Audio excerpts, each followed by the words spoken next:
Okay, so before you get started on trying to solve these equations, I want you to draw a chart like I did here. I want you to draw those charts.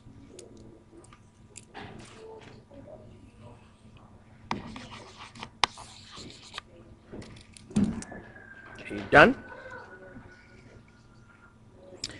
Alright, so after you draw your chart, you look at this equation. You ask yourself, okay, what numbers can I plug in for x and y to get 3? Well, I like to always start with 0. So I'm going to make x 0, and I'm going to make y a negative 3. Because if I plug them in, 0 minus a minus 3 equals 3. A negative equals positive 3. Positive 3 equals 3. Yeah. If I wouldn't have made the 3 negative, I would have gotten a negative 3, and a negative 3 does not equal 3, and that would have been wrong. So make sure you use the correct sign. Then I'm going to make y 0, and I'm going to make x 3. And 3 minus 0 equals 3. 3 equals 3. That's correct. So I can use those 2 points.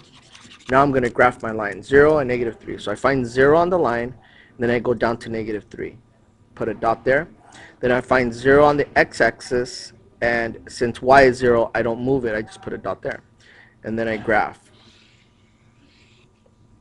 And that's my line. And I write the equation so I can know what line or what equation this line corresponds with. Okay?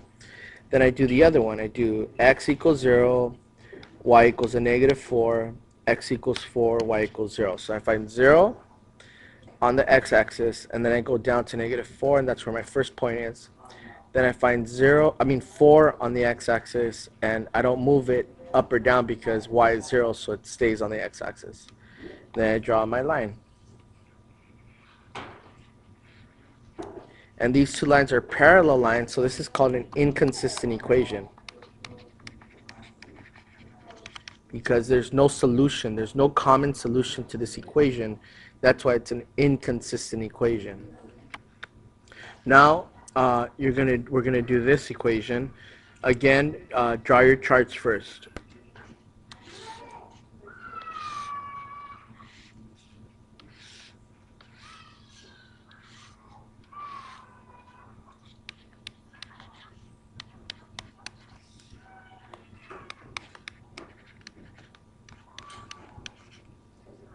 Alright, now that I've drawn my charts and my equation, I have to fill them in. Let's do this first one. I make x 0, and I make y 2.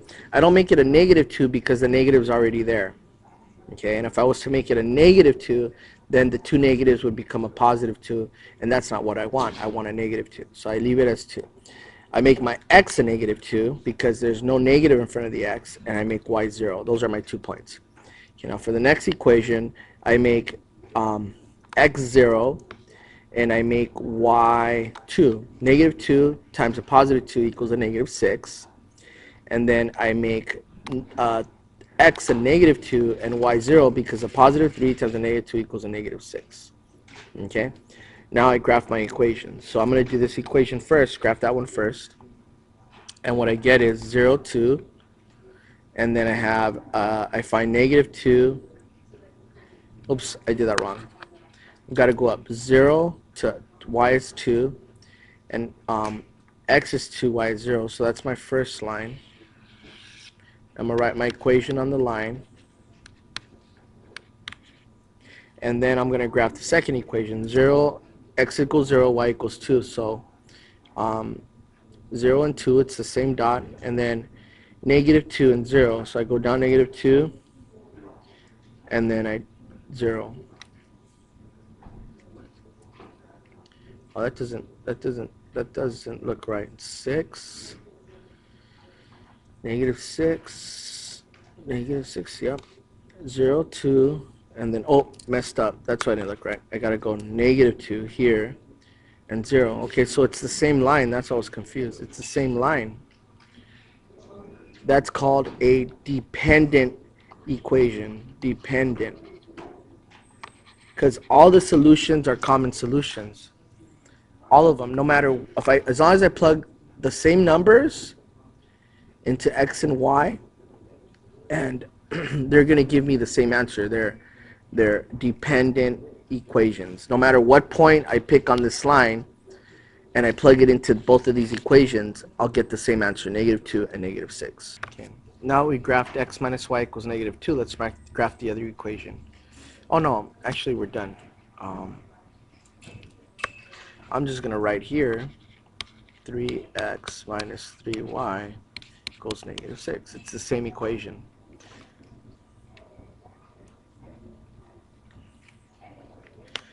Here we have a word problem. It says the difference in the ages of two boys is 4 years. Okay, so let's stop here. The difference means take away. We're talking about two boys, so we're going to use two different variables. X minus y is equals 4. The sum of the ages is 14, so sum means plus, so plus y equals 14.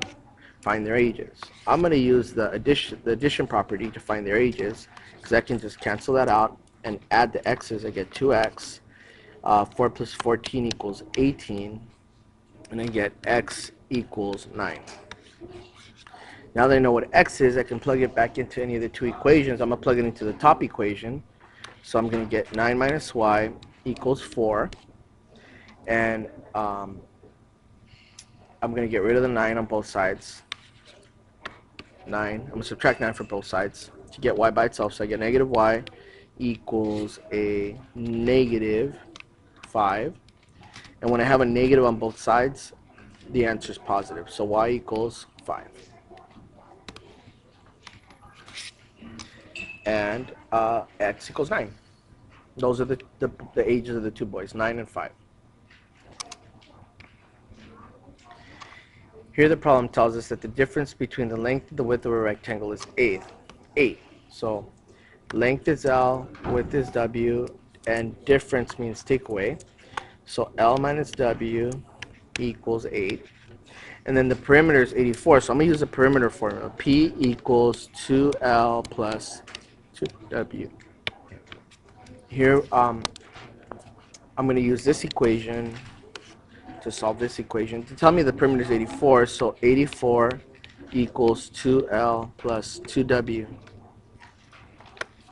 I'm going to make this L. I'm going to isolate the L by adding W to both sides. So I get L equals 8 plus W.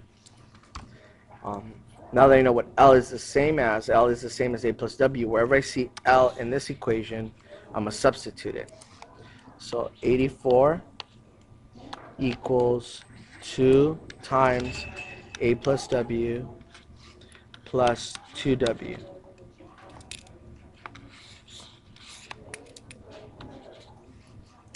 Um, 84 equals 16 plus 2W plus 2W. 84 equals 16 plus 4W. And we're going to subtract 16 from both sides to get rid of the 16. And what we get is 84 minus 16 is 68 equals 4W. I'm going to divide both sides by 4 to get rid of the 4. And this cancels out, and 68 divided by 4 is 17. So 17 equals W. Now that I know what W is, I could plug it in to this equation.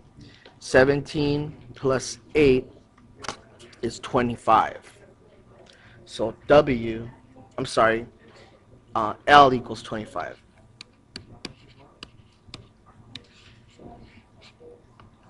So my length is 25 and my width is 17.